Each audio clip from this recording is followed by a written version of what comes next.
అందరికీ నమస్కారం. నా పేరు Anil Kumar Yadav Deshmukh. Welcome to our YouTube channel. నేను ఈ వీడియోని జనసేన పార్టీలో ఉన్న పెద్దల దృష్టికి ఒక పవన్ కళ్యాణ్ గారి అభిమానిగా ఈ విషయాన్ని మీకు తెలియజేయాలనుకుంటున్నాను. జనసేన పార్టీ తీసుకున్న నిర్ణయాన్ని, పవన్ కళ్యాణ్ గారు తీసుకున్న డిసిషన్ని మేము తప్పుపడుతూ ఈ వీడియో చేయాలనుకుంటున్నాం. ఎందుకంటే మీ అందరికీ తెలుసు, నేను ఒక 2-3 సార్లు కొంత నెగిటివ్గా మాట్లాడాల్సి వచ్చింది. ఎలక్షన్కి ముందు, ఎలక్షన్ ఇంకొక 6 నెలల్లో పోలింగ్ ఉంటుందన్న టైం నుంచి కూడా అక్కడక్కడ నా అసహనాన్ని, నాకున్న ఆలోచనని వీడియో రూపంలో చెప్పడం ద్వారా కొంత నేను నెగిటివిటీని కూడా ఎదుర్కోవాల్సి వచ్చింది. అదేవిధంగా కళ్యాణ్ దిలీప్ సుంకర గారు కూడా అక్కడక్కడ మాట్లాడుతూ ఆయన కూడా కొంత ఈరోజైతే ఇంకా ఆయన నాకంటే ఎక్కువగా పార్టీకి ఒక కార్యకలాపాలకి దూరంగా ఉండే పరిస్థితి ఏర్పడింది. బికాజ్ ఆఫ్ పవన్ కళ్యాణ్ గారి అతి మంచితనం. నిజం చెప్తున్నా, నేను 2019 ఎలక్షన్లో మనకు ఒకటే సీట్ వచ్చినప్పుడు కూడా నేనంత అవమానపల్లా. 2024 ఎలక్షన్లో మనకు 21 సీట్లు వచ్చిన తర్వాత కూడా నేను తృప్తిగా లేను అసలు.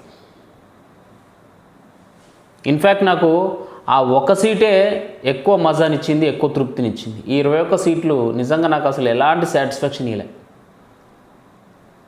ఎందుకంటే పవన్ కళ్యాణ్ గారికి ఉన్న అర్హతతోటి ఆయన సాక్షాత్తు రాష్ట్ర ముఖ్యమంత్రిగా అవతరించే అవకాశం ఆయనకు వచ్చింది. కానీ ప్రతి దాంట్లో ఆయన కాంప్రమైజ్ అని చెప్పి రాష్ట్ర భవిష్యత్తు బాగుండాలి, రాష్ట్రం బాగుండాలని చెప్పి ఆయన తీసుకున్న నిర్ణయాలు చూస్తూ ఉంటే మరీ ఇంత మంచితనం, మరీ ఇన్ని త్యాగాలు చేయడం కరెక్ట్ కాదేమో అనేది నా భావన. ఎందుకంటే చంద్రబాబు నాయుడు గారిని అరెస్ట్ చేసిన తర్వాత అసలు పవన్ కళ్యాణ్ గారికి ఒక గొప్ప సువర్ణ అవకాశం అది. ఎందుకంటే 16 నెలలు జైల్లో జగన్ రెడ్డి చెప్పకూడదు తిన్నాడు. అదేవిధంగా సిబిఎన్ కూడా 2 నెలలు 3 నెలలు జైల్లో ఉన్నాడు.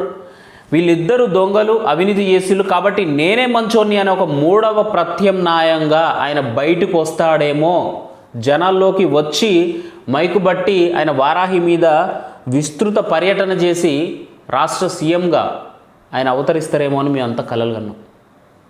కానీ ఆయన తగ్గి చంద్రబాబు నాయుడు గారిని, మోడీ గారిని ఏకం చేసి కూటమిని స్థాపించి కనీసం ప్రతిపక్ష హోదా కూడా జగన్ రెడ్డి ఇవ్వకుండా కేవలం ఒక క్రికెట్ టీంకి కట్టడి చేయడంలో పవన్ కళ్యాణ్ గారి పాత్ర ఎంత అనేది మీ అందరికీ పాత్ర ఏంది. Man of the tournament, man of the match Pawan Kalyan. అంత చేసిన పవన్ కళ్యాణ్ గారు ఇంకా డిప్యూటీ ముఖ్యమంత్రి దగ్గరే ఆగిపోవడం నాకెందుకో లోటుగా అనిపిస్తుంది. ఎందుకంటే ఆయన చేసిన పోరాటానికి, ఆయన తీసుకున్న త్యాగాలకి, మేం పడిన అవమానాలకి, ఇబ్బందులకి కనీసం 2.5 సంవత్సరాలు, సరే బాబు గారికి అనుభవం ఉంది, ఆ అనుభవాన్ని మనం వాడుకోవాలి. అదేవిధంగా ఈయన పడిన కష్టానికి, ఈయన చేసిన త్యాగానికి ఎంతమంది ఎమ్మెల్యేలు, 21 మంది ఎమ్మెల్యే సీట్లను మనం తీసుకుంటే మిగతా 164 స్థానాలు, మిగతా 144 స్థానాలా, 154 స్థానాలు, 154 స్థానాలలో మనం అన్ని త్యాగం చేసుకుంటూనే పోయినాం. 154 మందికి మనం నిరాశని కలిగించినాం. వాళ్ళందరి కళ ఏంటంటే, నా కళ కూడా ఏంటంటే పవన్ కళ్యాణ్ గారు తొందరగా ముఖ్యమంత్రి అవ్వాలి. అదేవిధంగా నిన్ననో మొన్ననో రాజేష్ మాసేనన్న నారా లోకేష్ గారు డిప్యూటీ ముఖ్యమంత్రి కావాలని చెప్పి ఆయన కూడా ఒక దృఢమైన కళను కోరుకున్నారు. వాస్తవం అది. అర్జెంటుగా పవన్ కళ్యాణ్ గారిని ఆంధ్రప్రదేశ్ రాష్ట్ర ముఖ్యమంత్రిగా ప్రకటించేసి నారా లోకేష్ గారికి డిప్యూటీ ముఖ్యమంత్రి ఇవ్వాలి. అలా ఇవ్వాల్సిన సమయం కూడా ఆసన్నమైందనే మాకు అనిపిస్తుంది. ఎందుకంటే మామూలు త్యాగాలు కాదు. పవన్ కళ్యాణ్ గారికి వచ్చిన అవకాశం ఆ ప్లేస్లో ఇంకెవ్వడున్నా కూడా ఖచ్చితంగా ఆ అవకాశాన్ని వినియోగించుకొని ఇద్దరి మీద దండయాత్ర చేసి ఒక 3వ పార్టీగా పవన్ కళ్యాణ్ గారు ముఖ్యమంత్రి అయ్యేటోడు. అసలు అంత గొప్ప అవకాశాన్ని వదిలేసుకోవడం నిజంగా ఆ నిర్ణయాన్ని మేము తప్పుపడుతున్నాం ఈరోజు. 21కి 21 ఎమ్మెల్యేలు,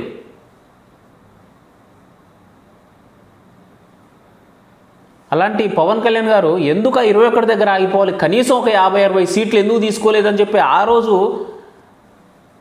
మీకు ఎంతమందికి తెలుసో లేదో నాకు తెలియదు, కళ్యాణ్ దిలీప్ సుంకర గారు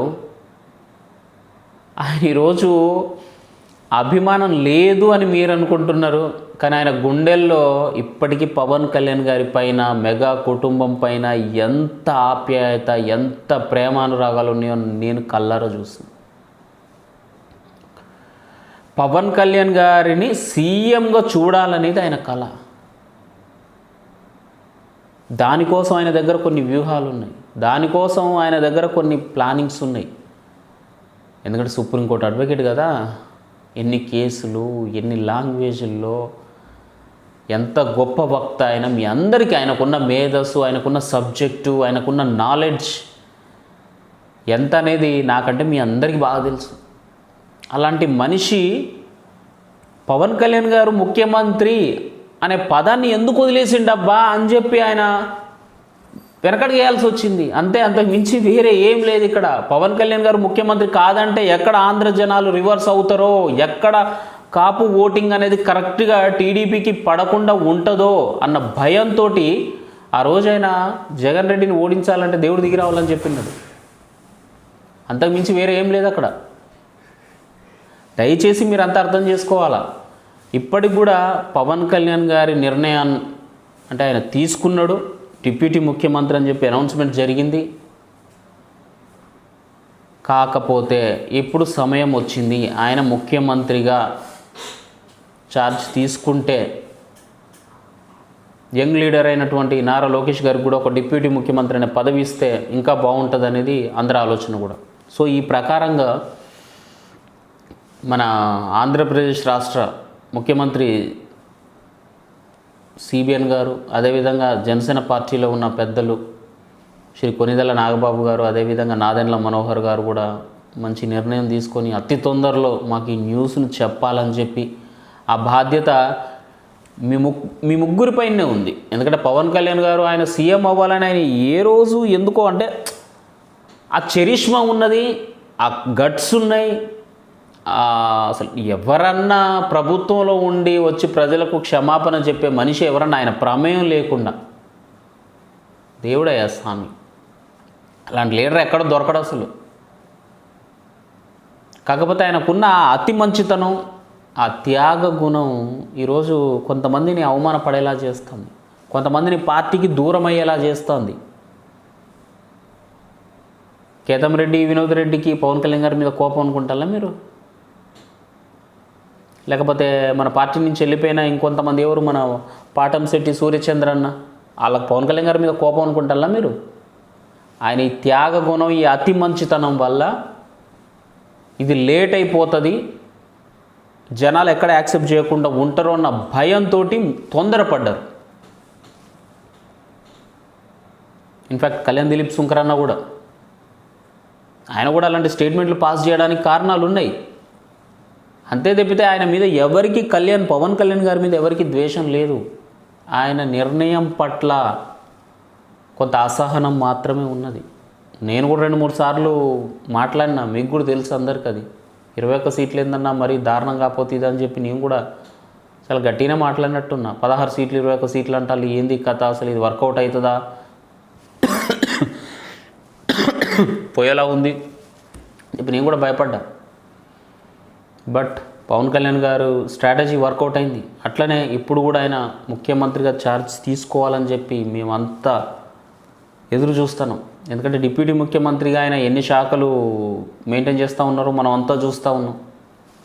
దాదాపు ఇటు టీటీడీ నుంచి, ఇటు రైస్ బ్యాగుల నుంచి, ఇటు చిన్నపిల్లల వరకు, అటు అటవీ శాఖ, ఇంకా ఎన్నెన్నో, ఇటు హోంశాఖ కూడా ఆయన ఎన్నిట్లో ఒక విషయ జ్ఞానం ఉన్నోడిని ఎక్కడ. ఇప్పుడు ఒకటి నేను చెప్తే అది ఏమంటారు చూసిన టాలెంట్ ఉన్నోడిని ఇంకోటి ఉన్నోడిని ఎవడు ఆపలేడు. పవన్ కళ్యాణ్ గారికి డిప్యూటీ ముఖ్యమంత్రి అనే హోదా ఇచ్చిల్లు కానీ ఆయనకు అన్ని శాఖల పట్ల అధికారం ఉంది, అట్లనే విషయ జ్ఞానం కూడా ఉన్నది. అందుకే ఆయన ఆగడు. డిప్యూటీ ముఖ్యమంత్రి కదా, మనకేం పని ఉంది, సంతకం చేసి సైలెంట్ కూర్చుంటే అయిపోతుంది అని చెప్పి అనుకోడు. ఈ శాఖలన్నింటినీ పరుగు పెట్టిస్తాడు, అన్నిట్లోకి దూరిపోతాడు. ఎందుకంటే ఆయన కాలు కుదురుకు ఉండదు, చెప్పు లేకుండా నడుస్తాడు. ఆయన రోడ్లంట బురదలకు పోతాడు, గుట్టలలోకి పోతాడు, పుట్టలలోకి పోతాడు. మనం కూడా నడవలేము ఆయనతో పాటు అడవులల్లో చెప్పులు లేకుండా. మరీ ముఖ్యంగా మామూలుగా నడవలేము మనం అయితే, ఆయన అయితే చెప్పు లేకుండా నడుస్తాడు. ఇంకా మరి అలాంటి ఆయనకు అతి తొందరలో ముఖ్యమంత్రి పోస్టింగ్ రావాలని చెప్పి మేమంతా వేడుకుంటున్నాం, కోరుకుంటున్నాం. పెద్దలంతా పరిశీలించాలి. మరీ ముఖ్యంగా సిబిఎన్ గారు, నాదెండ్ల మనోహర్ గారు, నాగబాబు గారు, మీపైనే భారం అంత వేస్తున్నాం. అతి తొందరలో పవన్ కళ్యాణ్ గారిని ముఖ్యమంత్రిని చేసి నారా లోకేష్ గారిని డిప్యూటీ ముఖ్యమంత్రి చేయాలని చెప్పి మేమంతా మనస్ఫూర్తిగా కోరుకుంటున్నాం. Thank you. జై హింద్.